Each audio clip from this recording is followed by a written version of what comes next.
we're fortunate as a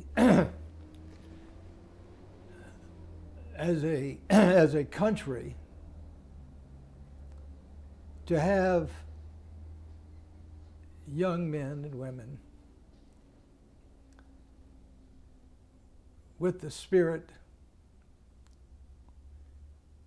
and sense of justice and understanding of right and wrong, like Joseph. And of course, you know, I've been blessed with my family, with Joseph and Dana as my children who have stood and fought for me.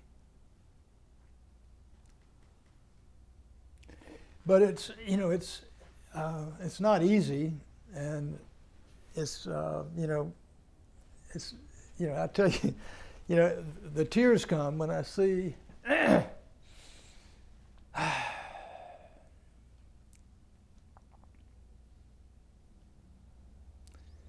pain that this has caused my children or other inmates and their families.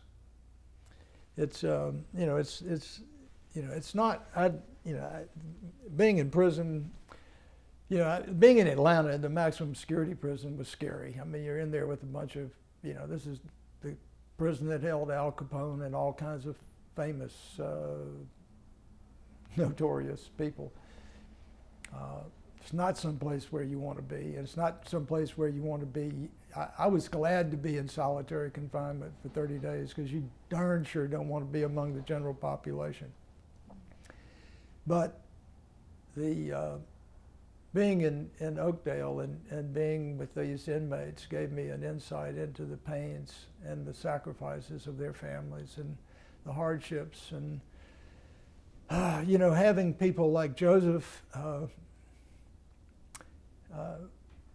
and having him as a son and my daughter, you know, provided a lot of strength for me personally. Well, they believed in you, and a lot of your supporters have believed in you. Yeah, you know, there were a lot of people who followed this case, who understood the case, who knew that I had not benefited by a single penny. Some who knew about Judge Fuller's conflicts.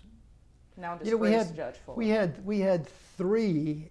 That's a subject too that I'd like to talk about. We had three whistleblowers in my case. All three of them are Republicans. Two of them are Republican lawyers. One was a Republican who worked for the Department of Justice, Tamara Grimes.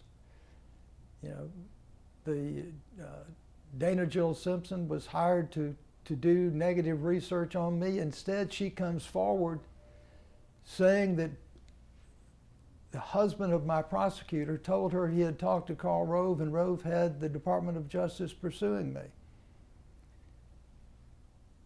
Another lawyer who's seen in the documentary for the first time says he was invited to a meeting by the Republican Party chairman who said that Rove was going to be there and they were going to talk about how Laura Canary could prosecute me in the middle of the election to swing the election to Bob Riley.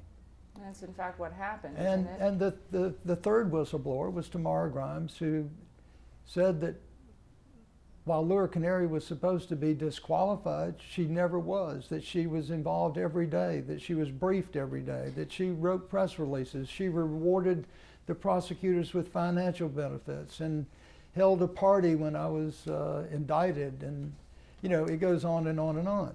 You bring up 2 points. One is, I want to ask you about that, because as much as you have so many supporters, you have people who are like her, who held a party when you were indicted. These people who feel like, well, it's politics. If they didn't get caught doing something, this just makes up for everything they didn't get caught for. Right. That sort of cynical attitude. What do you say to those people? The people who say, well, everybody in prison says they're innocent. I generally don't talk to them because I have other things to do with my life.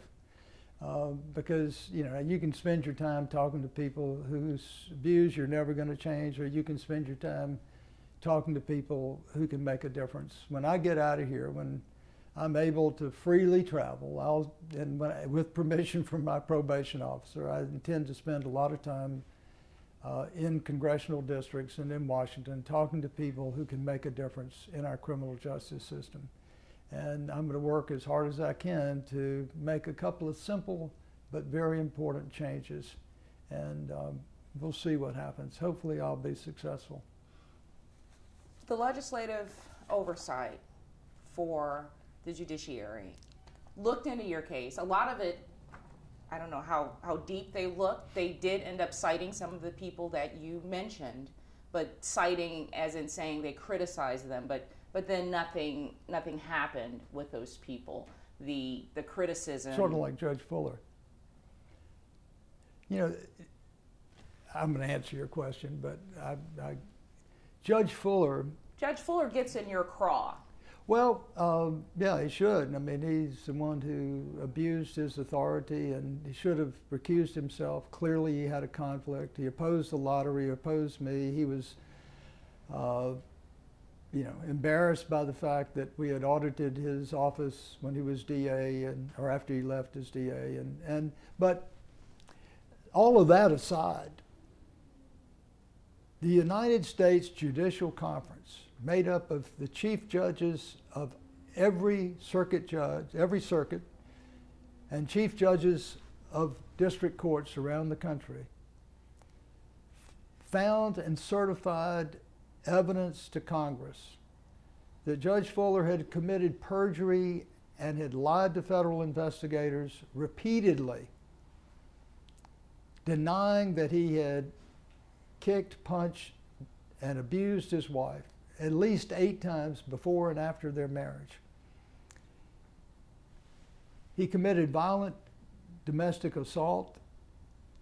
He lied to federal prosecutors. He lied to the state prosecutors over in Georgia, lied to the state police, lied to the magistrate, the prosecutor over there. He was doing so to throw them off, to obstruct justice, to cover up his crime.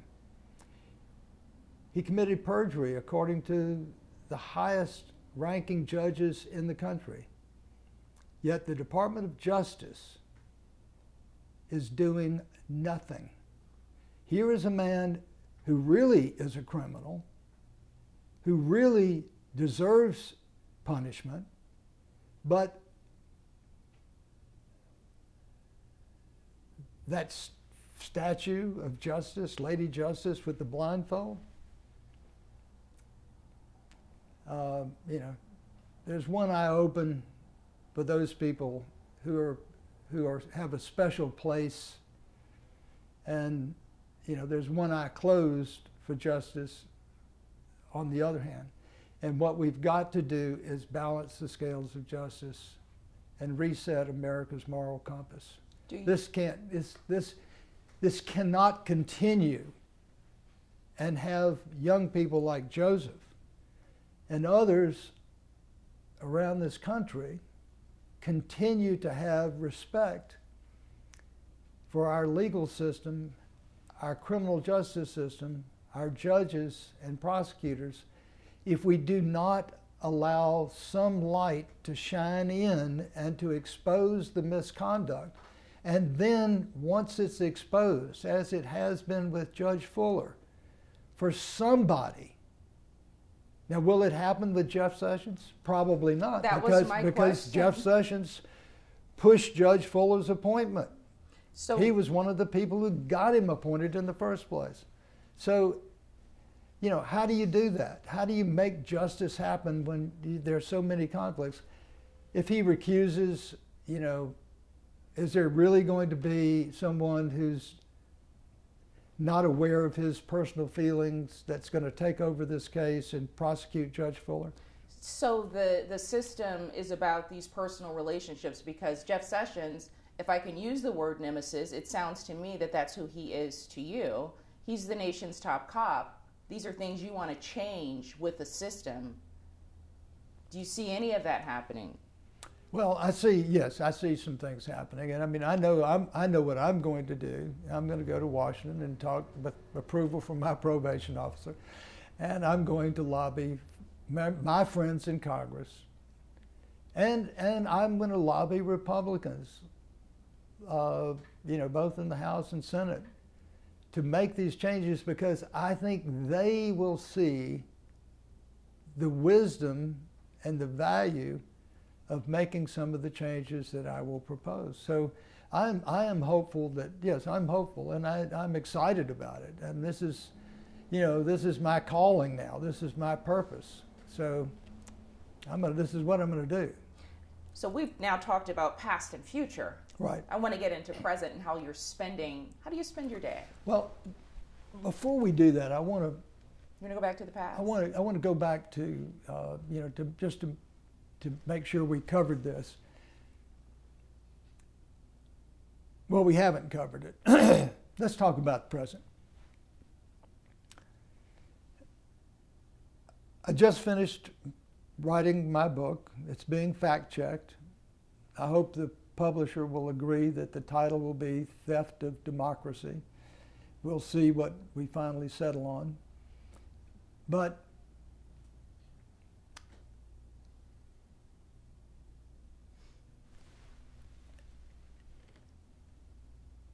there's a documentary that's been produced by an independent filmmaker. I have no financial interest in this documentary.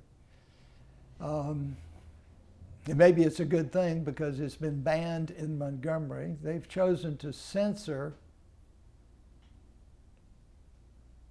and to ban the documentary from being shown at the Capri Theater in Montgomery. Another one of your nemesis.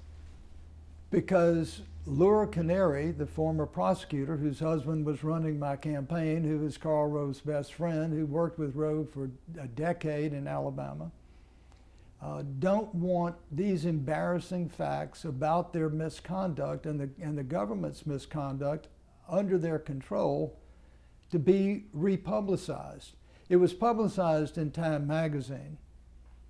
I forget the year, but that during the investigation, that one of the government's key witnesses, Lanny Young, had said, "Oh, I did the same thing for Bill Pryor and Jeff Sessions. In fact, I did more for Sessions. I gave him cash and told my employees to contribute, and then I paid them back," clearly against federal law. They said, "Whoa, whoa, whoa, whoa, whoa, stop here. We're not, put the brakes on, son. We're not interested in Jeff and Pryor. We're interested in Siegelman." The prosecutors, Laura Canary being in control, and her deputy sitting in the driver's seat, said, "We're not interested in anybody but Siegelman." Well, her husband had been Jeff Sessions' finance chair, and the investigator running the interview with Lanny Young had been Jeff Sessions, was his retired FBI agent.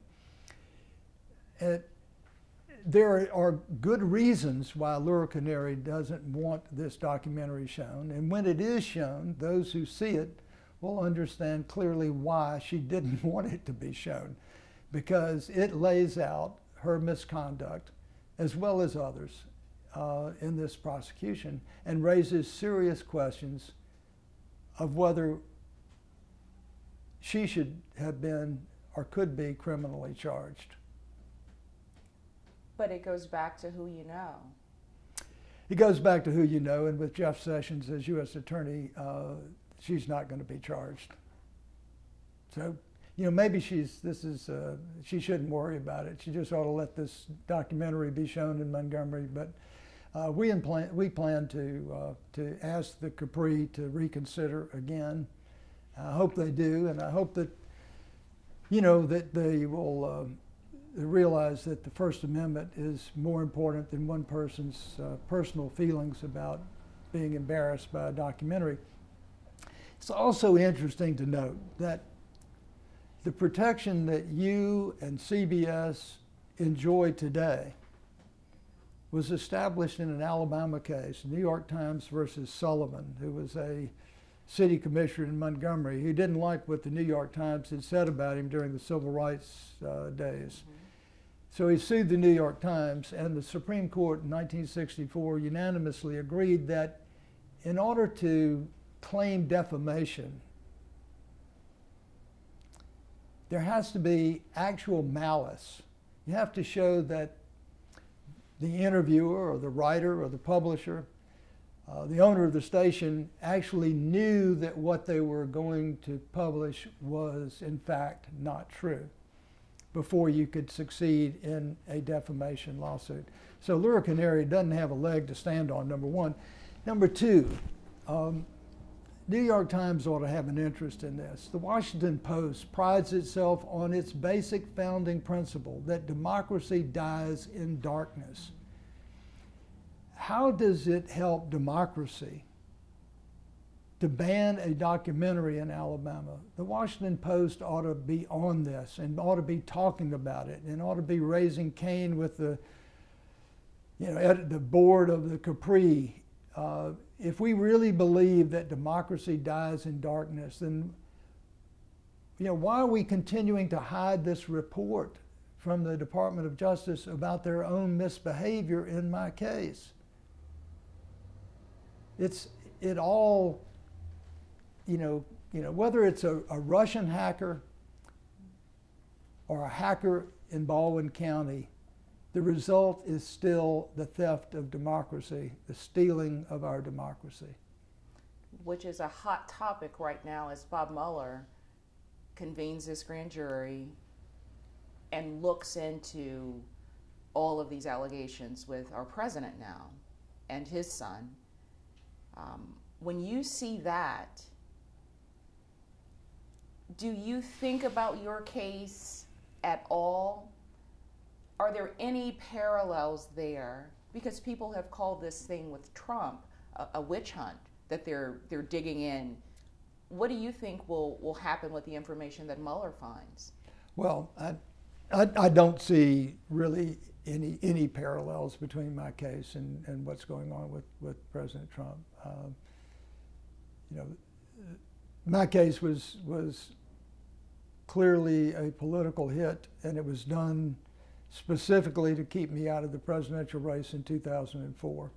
I mean, that's what it boils down to. Karl Rove had a job to do. My view, he did it in California by getting rid of Gray Davis, who was a up-and-coming prospect for the Democratic nomination in 2004.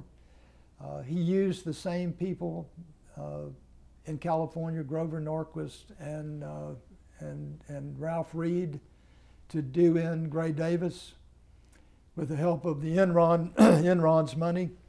And he did the same thing in Alabama using Jack Abramoff, his bagman, who brought in $20 million from the Choctaw Indians in Mississippi to defeat my lottery and to defeat me in 2002. And when they realized that they needed a plan B, that's when they brought in the ballot security expert, Dan Gans, who claimed credit for Bob Riley's win by swinging the election. And then two of Karl Rove's connections, one, a woman named Kitty McCullough, who later got married, changed her name to Kelly Kimbrough, who was given credit by the Republican Party, and then Bill Pryor, who was Karl Rove's client, who illegally certified the false ballots several days before the Alabama law allows. Do you think there will come a time for you that your case in the court of public opinion will swing towards a point where when you discuss it with people that there's not a sting there? Well, there's never been a sting, because I knew from the very beginning where this was coming from. I mean, I mean, it didn't. Anybody that knew anything about politics saw this as a political hit. I mean, it was, you know, you don't indict somebody on a campaign contribution for a ballot referendum where there was no money that changed hands. So this is interesting. So you saw this as a train that wasn't going to stop once Oh, they no, got no, into the no, courts? no. I saw this as a political hit that was going to be straightened out by our jury system. There was no doubt in my mind that, as I said 100 times, we're going to win the case and win the race. I knew that I was going to be acquitted, and I was going to, with that and with the exposure of what had actually happened, that Bob Riley had been taking Indian casino money to defeat me, and that I was going to sail on to victory in 2006. And I was going to regenerate my national political interest and get back into the national political stage. So there was no, I knew that where it was coming from. I knew it was coming from Karl Rove and Bill Pryor, who was his client. I knew it was coming from Lure Canary and Bill Canary, who was Karl Rove's best buddy.